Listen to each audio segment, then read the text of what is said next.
Nós, irmãos, vamos ouvir nesse instante a pregação da palavra do Senhor. Nós vamos continuar na nossa série de exposições na carta do apóstolo Paulo a Tito.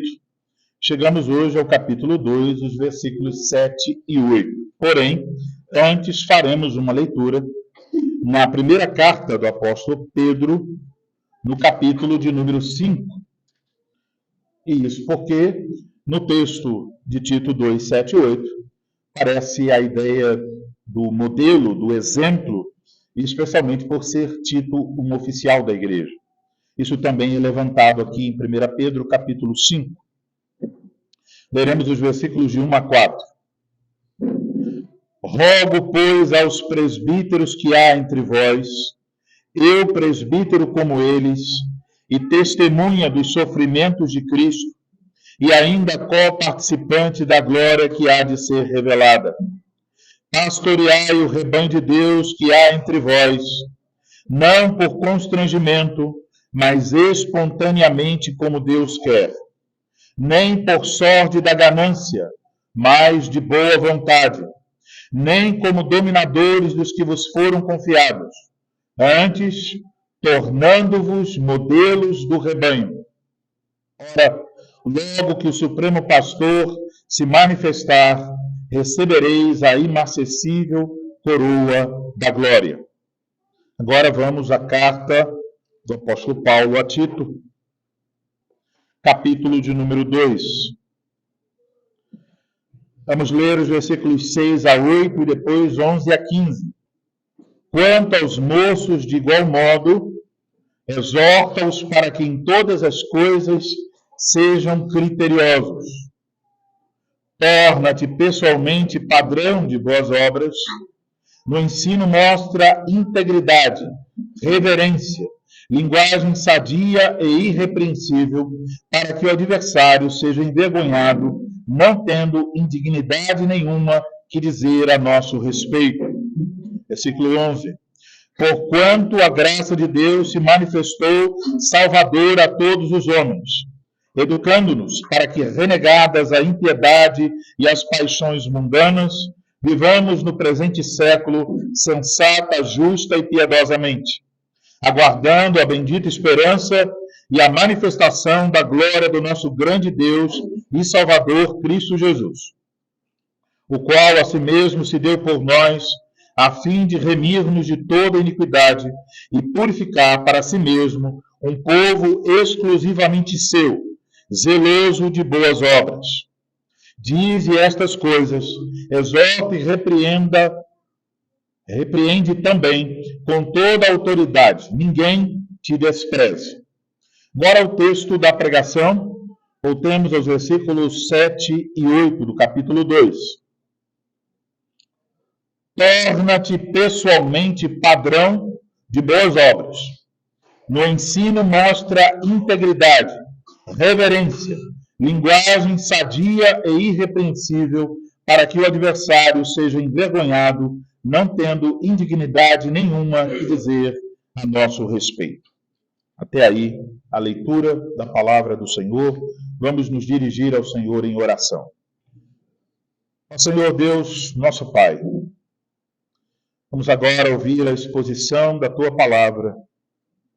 E mais uma vez queremos rogar a Tua misericórdia para que o Senhor abençoe, capacite, use aquele que há de falar, para que o faça com integridade, seriedade, que a pregação seja bíblica, biblicamente fiel, e que o Senhor nos conceda e sejamos tocados pela Tua palavra, que tenhamos a percepção de que Cristo está falando conosco.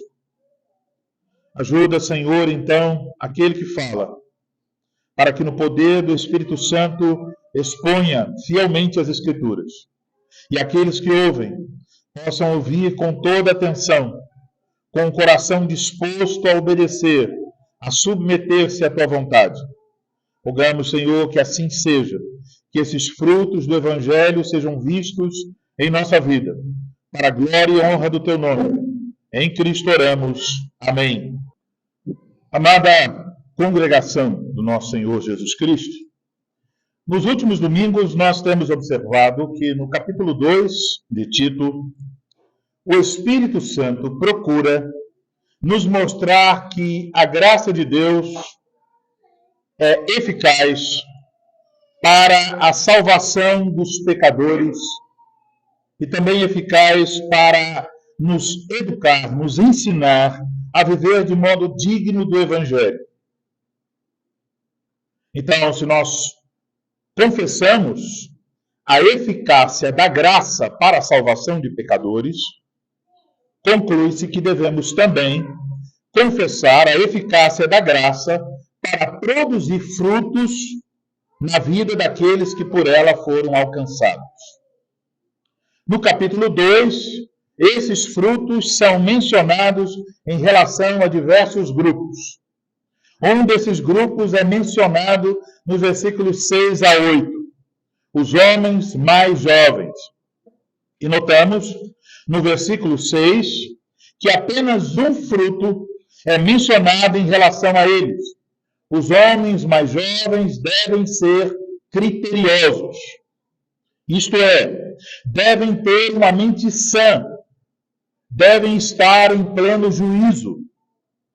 Também já observamos que, olhando para os versículos 6 a 8, nós podemos observar que Deus utiliza dois meios para, pela sua graça, produzir esse tipo de fruto na vida dos homens mais jovens.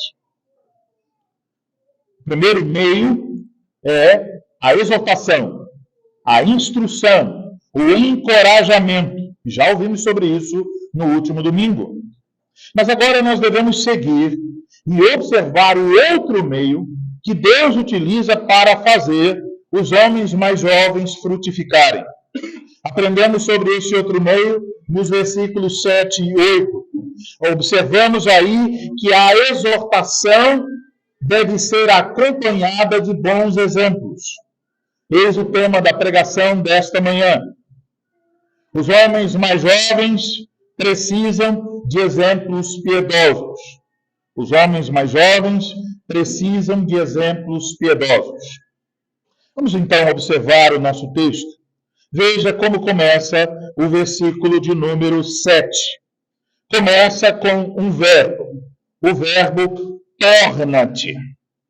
Este verbo tem uma relação também, assim como o verbo exortar, porém é um outro verbo, ele tem a relação com estar ao lado de alguém e estender a mão a esta pessoa. A ideia por trás desse verbo é que você tem algo que você oferece a quem está ao seu lado. Isso é o verbo torna-te. Mas a pergunta agora é: o que Tito deve oferecer pessoalmente? E a resposta é um padrão, diz o texto. Torna-te padrão.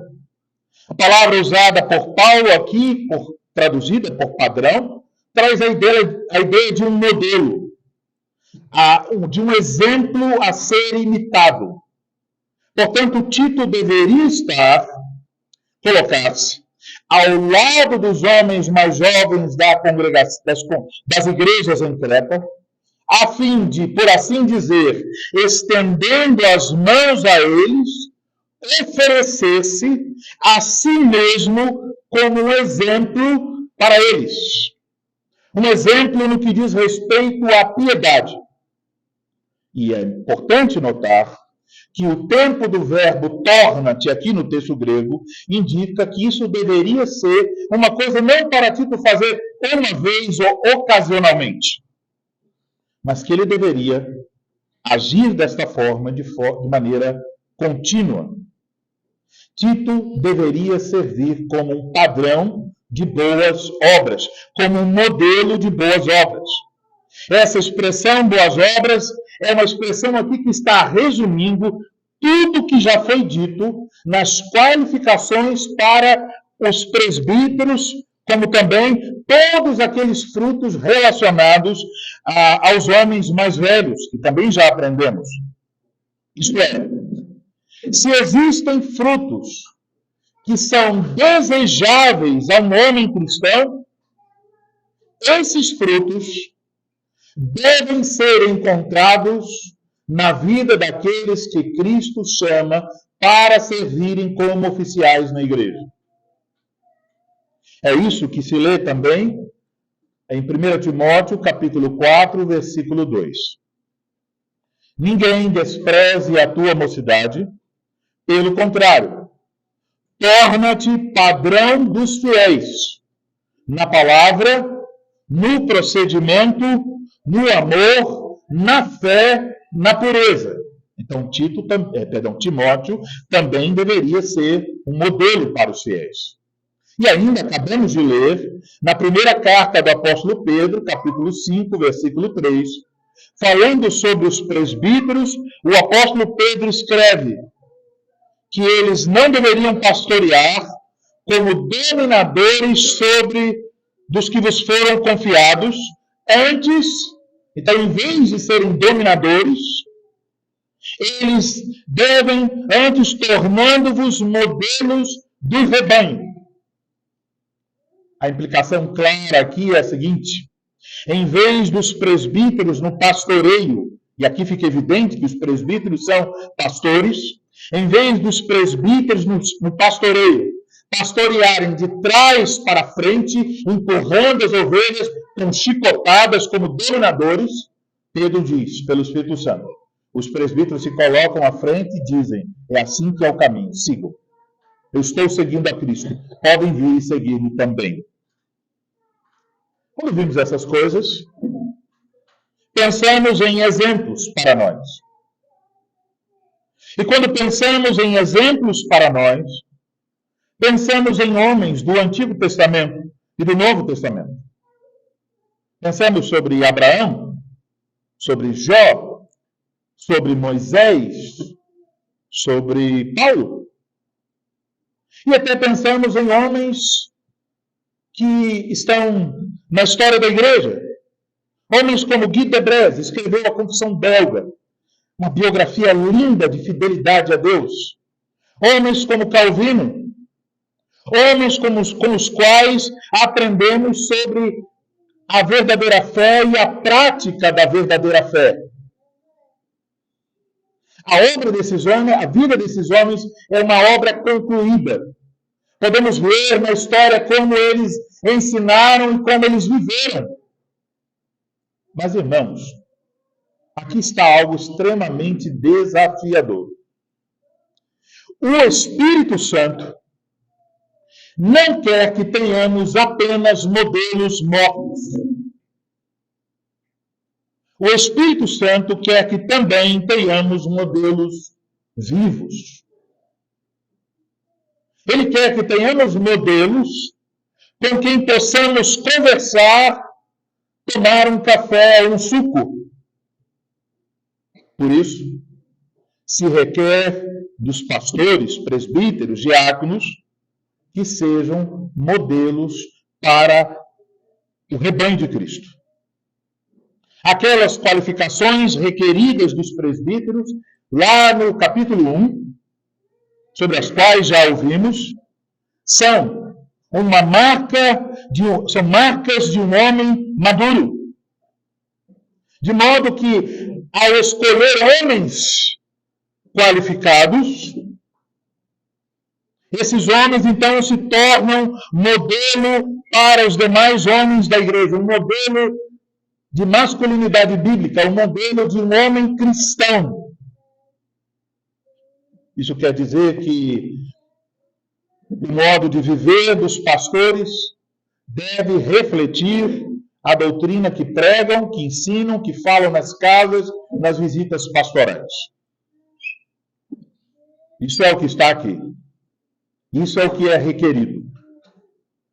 E, amados irmãos, eu creio que qualquer pastor, e eu me incluo aqui, ao ouvir essas palavras deve tremer e sentir-se humilhado. Como? Como homens tão fracos podem servir de modelo? E ao mesmo tempo devem confessar que isso só é possível pela graça de Deus. Pela graça de Deus, os pastores se tornam imitadores de Cristo. E então, podem eles, em alguma medida, se tornar exemplo para outros homens.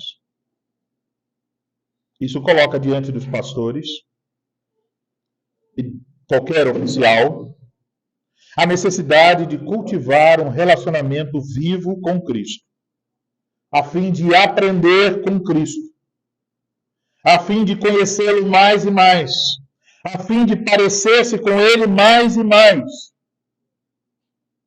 Urge esse relacionamento. Mas imediatamente, quando olhamos para esse requerimento e olhamos para a debilidade, fraqueza dos pastores, isso nos leva a uma conclusão imediata. Os pastores precisam que oremos por eles. Entende isso? Os pastores não podem imitar a Cristo pela sua própria força. Não são super-homens. São homens fracos, que são sustentados pela graça de Cristo. Portanto, se vocês querem o bem da igreja de Cristo, de hoje, de amanhã e até a volta de Cristo, cada família precisa, de maneira consciente, assumir um compromisso sério e contínuo. A saber, orar pelos oficiais da igreja. Não somente para que eles sejam capazes de realizar o trabalho para o qual foram chamados. Certamente devem orar por isso. Mas também devem orar, e ainda com mais ardor, para que, pela graça de Deus, os oficiais da igreja possam refletir a Cristo em suas palavras e ações. Devem orar para que seus oficiais sejam bons exemplos para o rebanho. Isso também nos ensina sobre a nossa responsabilidade na escolha de oficiais para a igreja. Um dia chegaremos nesse ponto de fazer esta escolha. E quando chegarmos nesse ponto, que critério nós devemos utilizar? O critério das amizades? O critério da aparência? O critério do sucesso financeiro? O critério da qualidade da oratória? Do conhecimento teológico? Qual critério? O critério já nos foi oferecido. As qualificações para os ofícios apresentadas na palavra de Deus são relacionadas ao caráter e à maturidade do homem. Essas qualificações para os ofícios são imprescindíveis. O texto diz: é necessário que o bispo seja irrepreensível. É necessário. E quando uma igreja ignora isso, vejam o resultado. Quando uma igreja ignora que a escolha deve ser de acordo com o alto padrão estabelecido por Deus, quando ela ignora isso, ela coloca no ofício homens que, em vez de serem um exemplo a ser seguido, em vez de ser um exemplo que nos conduz a Cristo, se tornam um mau exemplo que nos afasta de Cristo. Dizem com seu trabalho e caráter mentiras a respeito do Supremo Pastor. Por isso, nós nunca devemos baixar a guarda e tolerar oficiais que não estão andando de acordo com a palavra de Deus. No entanto, assim como observamos que as qualificações bíblicas não são exclusivas para os presbíteros, assim também ser um modelo, ainda que isso certamente se requeira dos oficiais, isso não é só para os oficiais. Podemos dizer que todo homem que imita Cristo pode tornar-se modelo para outros homens. Por inferência, podemos dizer que o modo de viver dos homens, que instruem, que aconselham, que exortam outros homens, deve refletir aquilo que ensinam. Na medida que o homem se torna mais maduro, ele deve servir de modelo para os demais homens da igreja. Assim, podemos nos perguntar, em primeiro lugar, se temos seguido bons exemplos. Isso é a primeira coisa que cada homem precisa perguntar. Eu estou seguindo bons exemplos, mas a segunda coisa é esta. Eu sou um bom exemplo? Eu sou um bom exemplo? Pense o seguinte, homem. Se a masculinidade de todos os homens que ainda haverão de chegar a esta congregação se espelhasse em sua masculinidade, que tipo de igreja nós seríamos? Eu vou dizer alguns tipos de igreja. Será que seríamos o tipo de igreja onde os homens não governam sua própria casa e que por isso as mulheres acabam assumindo papéis que não lhes cabe conforme a palavra de Deus?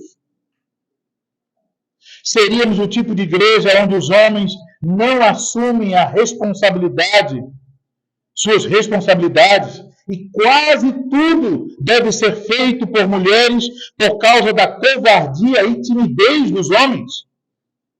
Em algumas igrejas, os homens nem cantam. Isso é extremamente vergonhoso.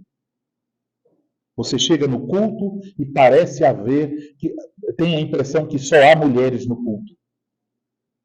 Seríamos o tipo de igreja onde existe uma dificuldade enorme de encontrar oficiais, porque não há homens qualificados biblicamente. Isso é uma realidade para muitas igrejas, até igrejas reformadas. Elas estão olhando para um lado, para o outro, dizendo precisamos de presbíteros, precisamos de diáconos, e quando vai ver a maturidade dos homens na igreja, não há homens qualificados.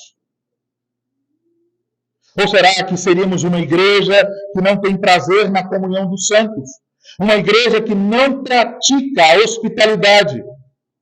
Seríamos talvez o tipo de igreja onde o pecado é tolerado, porque os homens têm coragem de falar sobre o pecado dos outros em conversas pessoais, como fofoca, mas não têm coragem para repreender alguém que está em pecado e chamá-lo ao arrependimento. Ou seríamos uma igreja que não consegue sustentar o ministério da palavra e da misericórdia, porque há homens preguiçosos ou que não se dispõem a contribuir com liberalidade. Podemos nos tornar uma igreja desse tipo que foi mencionado aqui. Qualquer um desses tipos, ou pior ainda, todos esses tipos juntos. E por quê? A resposta tem a ver com os cabeças de cada lar. Portanto, você precisa perguntar: o que os meninos e os rapazes e os futuros catecúmenos dessa congregação poderão aprender com o meu exemplo? Você precisa perguntar isso a si mesmo. O que eles poderão aprender com o meu exemplo? Eles se tornarão mais humildes, mais sinceros, mais fiéis, mais piedosos? Serão homens de oração? Eles conhecerão suas Bíblias? Eles amarão suas esposas com amor sacrificial? Eles instruirão seus filhos no temor do Senhor? Irmãos amados, o futuro desta congregação está atrelado aos exemplos que estamos oferecendo hoje. Os exemplos que oferecemos hoje, em certa medida, determinam a igreja que nós seremos daqui a 5, 10, 15, 20 anos. Em Efésios 4:13, aprendemos que um dos frutos da comunhão dos santos é este. O apóstolo diz: até que todos cheguemos à unidade da fé e do pleno conhecimento do Filho de Deus, à perfeita varonilidade, à medida da estatura da plenitude de Cristo. Então, o serviço na comunhão dos santos deve nos levar a conhecer o Filho de Deus, até que nós venhamos cada vez mais alcançar e a nos tornar o tipo de homem que ele é. Portanto, todos nós, homens, devemos ter como alvo e devemos ajudar uns aos outros, a fim de que nós nos tornemos imitadores de Cristo. A fim de que nós, homens, possamos nos colocar ao lado de outros homens mais jovens, oferecendo a eles um bom exemplo do que significa imitar a Cristo. Para isso, todos nós precisamos nos colocar debaixo da palavra de Deus, rogando ao Senhor que nós sejamos capazes de ver a nossa vida conformada às Escrituras. É por meio das Escrituras que nós podemos conhecer mais e mais a Cristo e, conhecendo-o, nos parecermos com Ele, que é o modelo perfeito. Por isso, o apóstolo lembra a Tito que Tito deveria influenciar os homens mais jovens na igreja, não só com o seu exemplo, mas também com o seu ensino. Isso é o versículo 8. Veja o que ele diz no versículo 7, no final. No ensino mostra integridade, reverência, linguagem sadia e irrepreensível. O termo usado aqui por Paulo já foi usado no capítulo 1, versículo 9, onde se lê que o presbítero deve ser apegado à palavra fiel, que é a segunda doutrina, de modo que tenha poder tanto para exortar pelo reto ensino, como para convencer os que o contradizem. A palavra ensino, no versículo 7, poderia ser traduzida como doutrina. E também no capítulo 2 desta mesma carta, versículo 1, Paulo diz: tu, porém, fala o que convém à sã doutrina. Agora aqui, então, este ensino aparece, dizendo a Tito que ele deve ser um exemplo, e no ensino, 4 aspectos desse ensino são mencionados aqui: integridade, seriedade, conteúdo sadio e irrepreensível. Então vamos olhar para eles.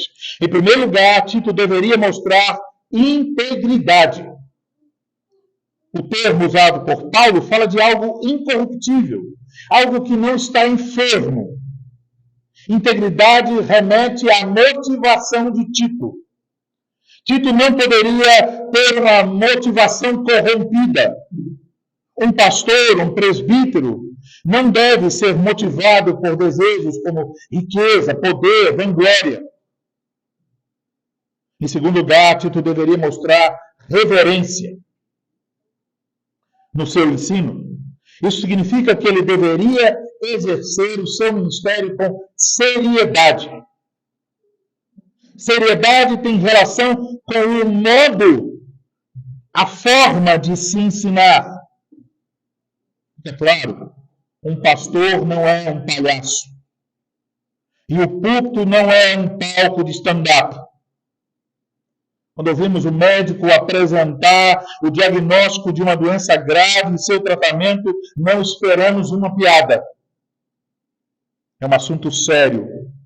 E por isso esperamos que o médico fale com seriedade.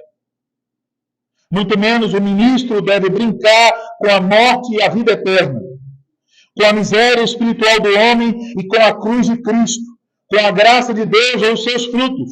Esses são assuntos sérios. Em terceiro lugar, Tito deveria mostrar linguagem sadia no seu ensino. Já ouvimos sobre esta palavra, sadia. Em português temos uma palavra relacionada à palavra grega, que é a palavra higiene. Linguagem sadia refere-se ao conteúdo do ensino de Tito. Quer dizer que os pastores são chamados a ensinar não suas próprias ideias, não o que agrada a seus ouvintes, Mas eles precisam ensinar uma doutrina que seja saudável, uma doutrina que promova a saúde espiritual. Em outras palavras, o ensino deles deve ser exclusivamente bíblico, porque só a palavra de Deus cumpre este requisito de ser a doutrina saudável. Em quarto lugar, Tito deveria mostrar uma linguagem irrepreensível em seu ensino. Irrepreensível significa que não deveria ser uma linguagem que poderia ser censurada, condenada.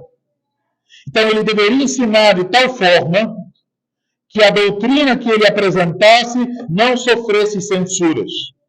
O motivo por trás destes preceitos aqui, esses 4 elementos, é apresentado a seguir: que o adversário seja envergonhado, não tendo indignidade nenhuma de dizer a nosso respeito. Adversário aqui é qualquer pessoa do lado oposto à sã doutrina. No contexto da carta, se refere a qualquer um dos defensores do erro em Creta. Eles foram citados no capítulo 1, versículos 10 a 16, os falsos mestres que estavam em Creta. Estes estavam à procura da mínima oportunidade para encontrar uma falha na vida e no ensino de Tito. Mas Paulo está dizendo a Tito que ele deveria se comportar de tal maneira que tanto suas motivações como na forma e conteúdo do seu ensino, que ele não desse nenhuma oportunidade aos defensores do erro de falarem contra os fiéis. É importante notar que, apesar de não estar em Creta, aqui Paulo diz que que o antagonismo dos adversários não era só contra Tito, mas era contra Cristo e todos os seus mensageiros. Portanto, nós devemos ser cuidadosos para não dar oportunidade para que os inimigos do Evangelho se levantem contra o Evangelho usando nossa própria vida.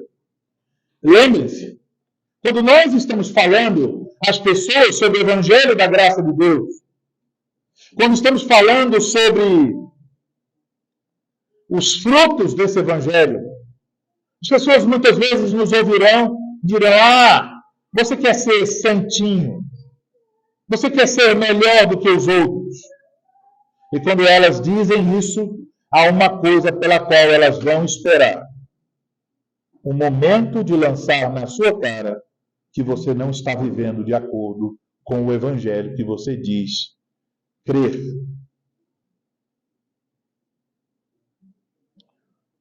Eles procurarão extrair de um mau testemunho em nossas vidas. E eles usarão isso de forma astuciosa, maliciosa, para caluniar o Evangelho da graça de Deus. Muitas vezes dirão: está vendo aí? Isso aí é o que acontece quando alguém abraça essa doutrina. Por isso, nós devemos zelar para que a nossa vida e a nossa doutrina seja mantida de tal maneira que os adversários percebam que, apesar de toda malícia e calúnia, o Evangelho da graça continua a reluzir em nossas vidas e assim eles fiquem envergonhados. Amados irmãos, os homens mais jovens precisam de exemplos. Precisam de homens que mostrem na prática, em nosso tempo, em nosso lugar, como imitar a Cristo. Estamos, então, falando da necessidade de nos tornarmos um exemplo para os outros.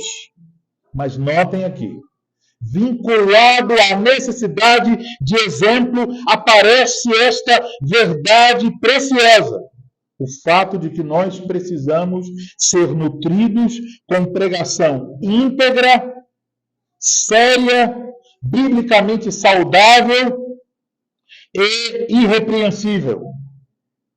E isso é desta forma, porque o meio que o Espírito Santo utiliza para moldar a nossa vida conforme a imagem de Cristo é justamente este: a pregação fiel da palavra de Deus. Então, entenda bem, querido irmão, um homem pode ouvir a pregação fiel e por causa da dureza do seu coração, não se tornar mais parecido com Cristo. Mas, por outro lado, devemos dizer, o homem só pode se tornar mais parecido com Cristo se ele estiver ouvindo pregação íntegra, séria, biblicamente saudável e irrepreensível.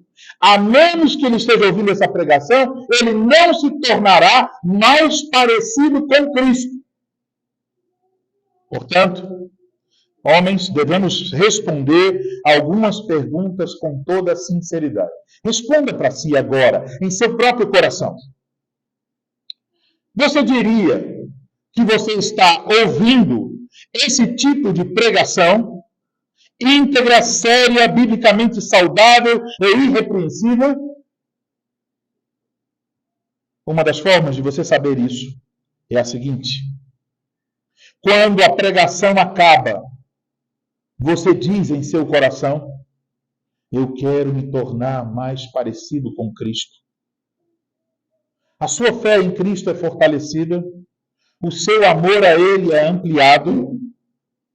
Se você me disser, sim, pastor, eu confesso que estou ouvindo pregação fiel da parte de Cristo. É uma pregação íntegra, séria, biblicamente saudável e irrepreensível. Então, agora precisamos olhar para outra coisa. Você deve responder, eu posso ver os frutos desta pregação na minha própria vida? Não é sobre o quanto você sabe agora e não sabia antes. Não é sobre o quanto você não sentia antes e o quanto você sente agora. É sobre quantas mudanças de fato aconteceram em sua vida. Quantas? Quantos ídolos você largou? Você pode dizer com toda sinceridade, apesar das suas fraquezas, pela graça de Deus, mesmo sendo tão fraco como sou, eu posso ver pelo poder da palavra e do Espírito Santo que cada vez mais eu estou começando a me parecer com Cristo.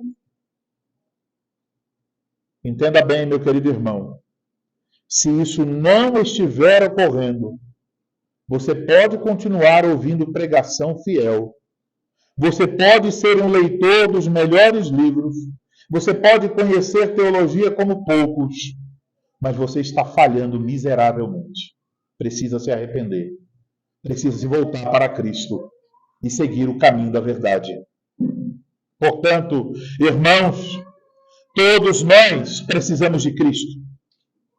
O menor menino desta congregação, até o homem que tem mais responsabilidades como oficial da igreja, de um extremo ao outro, todos precisam de Cristo. Precisam de Cristo não só como um modelo perfeito a ser seguido, mas como um Salvador fiel que ampara aqueles que estão nele, como a fonte transbordante da graça de Deus, como o poder eficaz para fazermos um novo homem. Precisam de Cristo para tornarem-se parecidos com Cristo. Cristo é bom e certamente sabe o quão fraco nós somos e quanto somos dependentes de sua graça. Ele sabe. E Ele nos espera recorrermos a Ele. E é o que devemos fazer.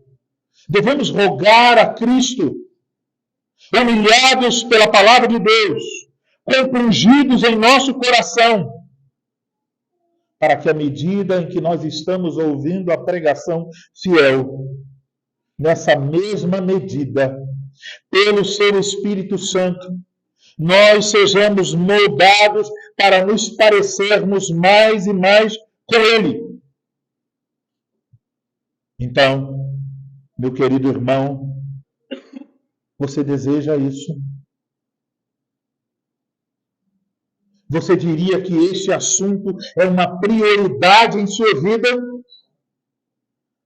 Ocupa os anseios do seu coração parecer-se com Cristo? Quando você ora, você pede por isso? Que o Senhor, o homem perfeito,